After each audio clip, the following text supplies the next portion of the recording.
কিরে ভাই হরি, তুই কি সারা জীবন এই লাউয়ের চাষই করে যাবি? এই লাউ নিয়ে আর কতদিন?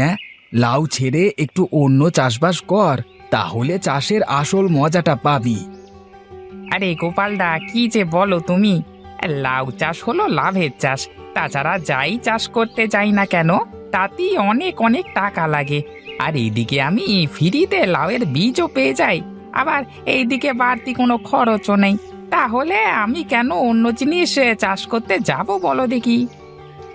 হ্যাঁ রে, কথাটা তুই খারাপ বলিসনি। সব সময় একই ফসল চাষ করিস বলে তাই বললাম আর কি। তবে এক জমিতে এক ফসল বারবার ভালো হয় না, তাই মাঝে মধ্যে অন্য চাষ করা ভালো, বুঝলি? হ্যাঁ গো গোপালদা, আমি অবশ্য মাঝে মাঝে ভাবি অন্য কিছু চাষ করব, কিন্তু লাউ চাষে যে খাটনি নেই, তাই আমি লাউ চাষ করি। আর খাটনি কম করে বেশি লাভ হলে কেন অন্য চাষ করতে যাব বলো দেখি একটু আমাকে? ও আচ্ছা, তাহলে এই কারণে তুমি সারা বছরই লাউ চাষ করো। আচ্ছা, তোমার যা ভালো মনে হয় তাই করো। আমি যাই গো দাদা, বুঝলে? হ্যাঁ হ্যাঁ, যাও যাও। দেখি সুযোগ সন্ধান পেলে একবার বাসনা ধানের চাষ করে দেখব। শুনেছি এই ধানে নাকি বেশ ভালো ফলন হয়। আরে বাসনা ধান না গো, বাসমতি ধান। এই ধানের অনেক দাম গো, আর খেতেও বেশ ভালো লাগে, বুঝলে দাদা?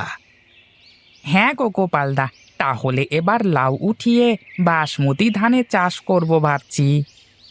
তাহলে এক কাজ করবে, আমাকে চাষের আগে জানিও। আমি ভালো বীজের বন্দোবস্ত করে দেবো নে দাদা। আচ্ছা আচ্ছা, ঠিক আছে।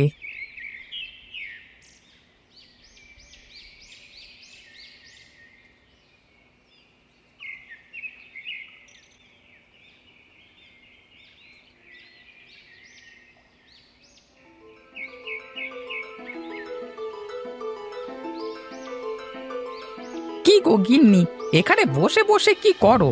অনেক ক্ষুধা পেয়েছে। যাও কটা খেতে দাও দেখি।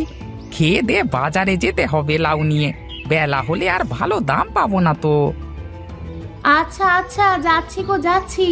খাটনি করে আসলে দুদণ্ড বসো আগে। না গো গিন্নি, আগে খাবার দাও। বসি তো খাবো। খেতে খেতে জিরানোটাও হয়ে যাবে, আমার সময়টাও বেঁচে যাবে। তোমাকে নিয়ে আর পারি না। মানুষ নাকি খেতে খেতে বিশ্রাম করে?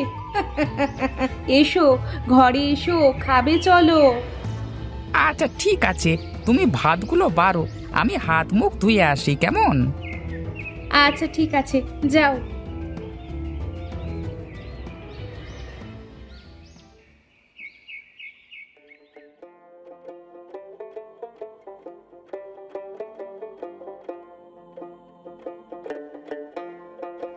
কি যে বলো গিন্নি, তোমার হাতের লাউয়ের তরকারি খেয়ে কি আর বিরক্ত লাগতে পারে নাকি?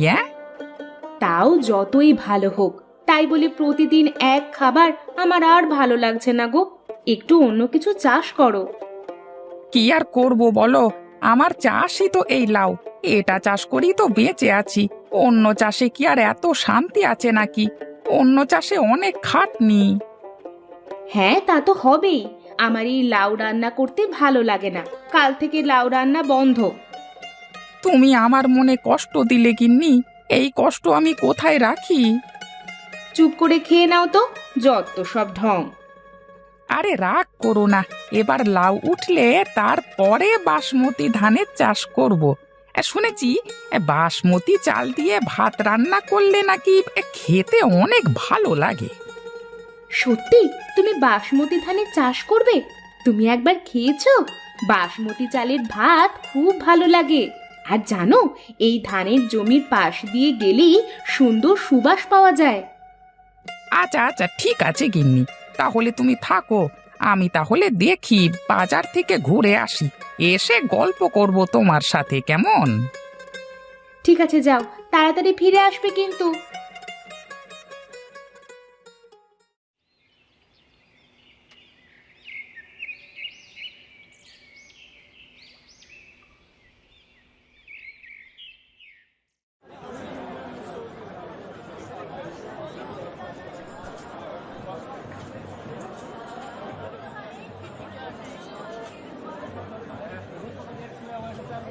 এই যে দাদারা, আসুন আসুন, ক্ষেতের একদম টাটকা লাউ নিয়ে যান একদম কম টাকায়। এই যে দাদা, লাউ কত করে বিক্রি করছো? আয় আয়, এই প্রতি পিস 20 টাকা করে। দামটা একটু বেশি হয়ে গেল না? 15 করে দিই। আরে না না, একবার নিয়ে গিয়ে খেয়ে দেখিস, তারপরে এসে বলিস ঠকেছিস কিনা। আচ্ছা ঠিক আছে, তাহলে তুমি কম করবে না। আচ্ছা দাও তাহলে একটা। এই নে, খেয়ে দেখিস, হ্যাঁ, তাহলে বুঝবি লাউ কাকে বলে। আচ্ছা ঠিক আছে, এই নাও তোমার টাকা।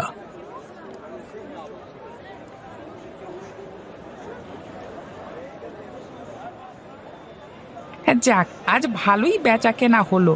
বউ আমার এক তরকারি বারবার খেতে পছন্দই করে না। হ্যাঁ, দেখি বউটার জন্য এই হোটেল থেকে কিছু একটা নিয়ে যাই।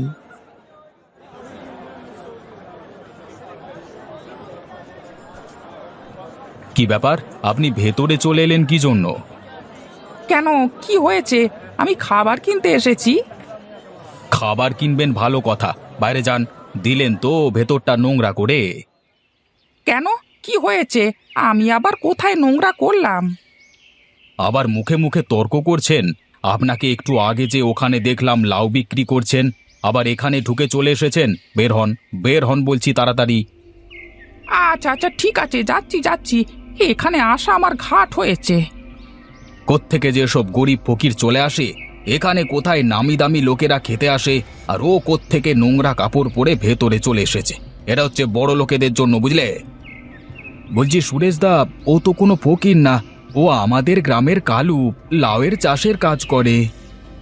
তাতে কি হয়েছে? তা আমি কি ওকে মাথায় নিয়ে নাচবো? তুমি ওর হয়ে সুপারিশ করতে এলে কিন্তু তোমাকেও এখান থেকে বের করে দেব।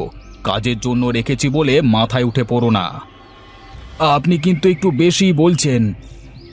কত বড় বেয়াদব, আবার মুখে মুখে তর্ক করে। থাকেন আপনি আপনার হোটেল নিয়ে, আমি গেলাম। যাও যাও, টাকা হলে তোমার মতো কামলার অভাব পড়বে না।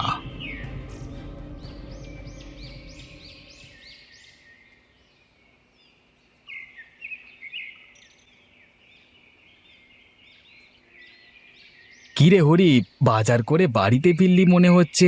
আবার থলের মধ্যে লাউও দেখা যাচ্ছে যে। তা লাউ বেচে লাউ কিনলি নাকি? আরে কি যে বলিস তুই, আমি তো লাউ চাষ করা একেবারে বাদ দিয়ে দিয়েছি। এখন আমি বাসমতি ধান চাষ করি। তা এতদিন কোথায় ছিলি? সেদিন হোটেলের ঘটনার পর থেকে তোকে আর খুঁজে পেলাম না যে আমি। সে অনেক কথা, এক সময় ফ্রি হয়ে তোকে সবকিছু খুলে বলবো আমি। এখন আসি রে। হ্যাঁ, না না, আমি শুনছি না। আজ নতুন ধান ঘরে তুলেছি, আর বাজার থেকে মাংস কিনেছি। আজ দুপুরে নতুন বাসমতি চালের ভাতের সাথে মাংস রান্না হবে। তোকে কিন্তু আসতেই হবে ভাই। আসতে পারি যদি ভাবির হাতে লাউ রান্না খাওয়াস। হ্যাঁ হ্যাঁ, সব হবে। দুপুরে চলে আসিস কিন্তু তুই, হ্যাঁ।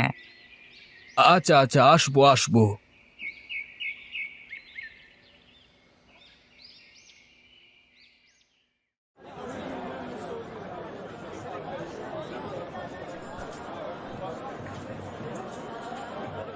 আরে আরে, ওখানে এত ভিড় কেন লেগেছে?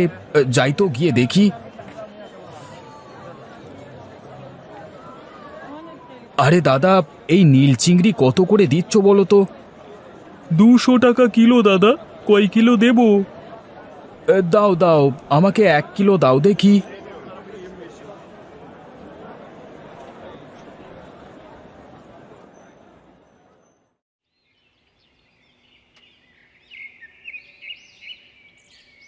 আরে বৌদি, কেমন আছো?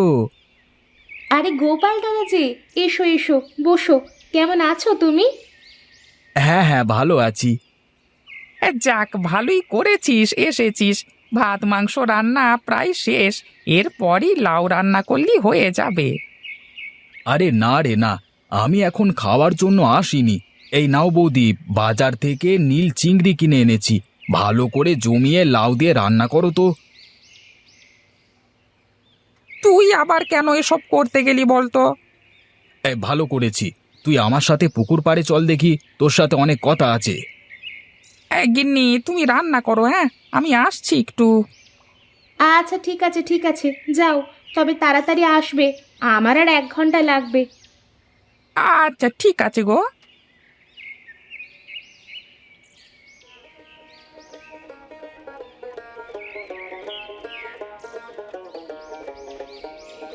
এবার বল দেখি গোপাল, এই 6 মাস কোথাও উধাও হয়ে গেছিলিস? সেদিন হোটেলের মালিক আমাকে অপমান করবার পরে সারা রাত আমি ঘুমাতে পারিনি। তোর মনে আছে ওই হোটেলের মালিক আমাকে কামলা বলে ডেকেছিল?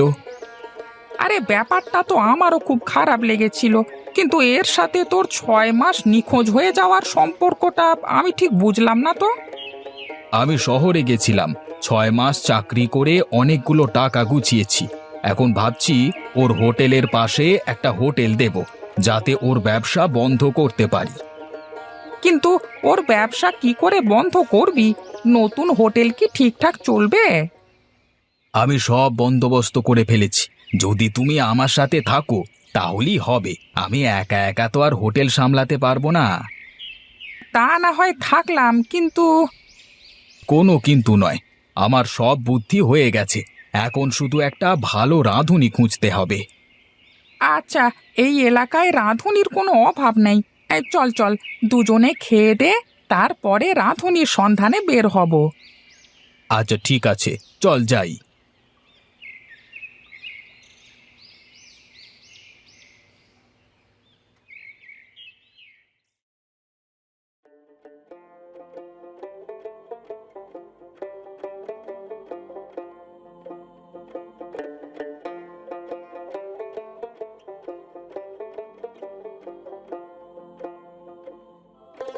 আহা বৌদি, বাসমতি চালের ভাত আর সাথে নীল চিংড়ি আর লাউয়ের তরকারি একেবারে জমে গেছে গো। বুঝলে হরিদা, বৌদি যদি প্রতিদিন এই খাবার রান্না করে দেয় তাহলে কিন্তু আমাদের আর বাইরে থেকে রাঁধুনি খোঁজা লাগবে না, আর খুব তাড়াতাড়ি আমরা হোটেলের ব্যবসায় সফল হব। হোটেল মানে? কিসের হোটেল? আমি আর গোপাল মিলে বাজারে একটা হোটেল দেব, কিন্তু রাঁধুনি খুঁজে পাচ্ছি না। তুমি কি পারবে প্রতিদিন হোটেলে গিয়ে রান্না করতে? হ্যাঁ, যদি বাড়িতে রান্না করা না লাগে তাহলে তো পারবে। আমার তো বাড়িতে রান্না করা ছাড়া আর কোনো কাজ নেই। আরে তাহলে তো হয়ে গেল, সারা দিন রাত আমরা তো হোটেলেই থাকবো, তাহলে আর বাড়িতে রান্না করা কেন লাগবে? আচ্ছা ঠিক আছে, তাহলে এই সপ্তাহের মধ্যে হোটেল চালু করে ফেলি। কি বলিস তুই গোপাল? হ্যাঁ হ্যাঁ, তাই হবে।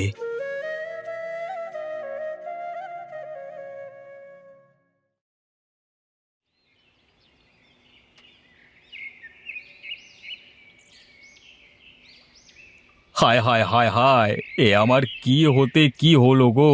আজকে 1 সপ্তাহ ধরে হোটেলটা একেবারে বন্ধ, 1 টাকাও বেচা কেনা নেই। এরকম চলতে থাকলে তো আমি একেবারে পথে বসে যাব। এই যে দাদা, আমাকে আর 1 প্লেট ভাত আর চিংড়ি মাছের তরকারিটা দাও তো দেখি, ব্যাপক হয়েছে বুঝলে। হ্যাঁ হ্যাঁ, দিচ্ছি গো দিচ্ছি।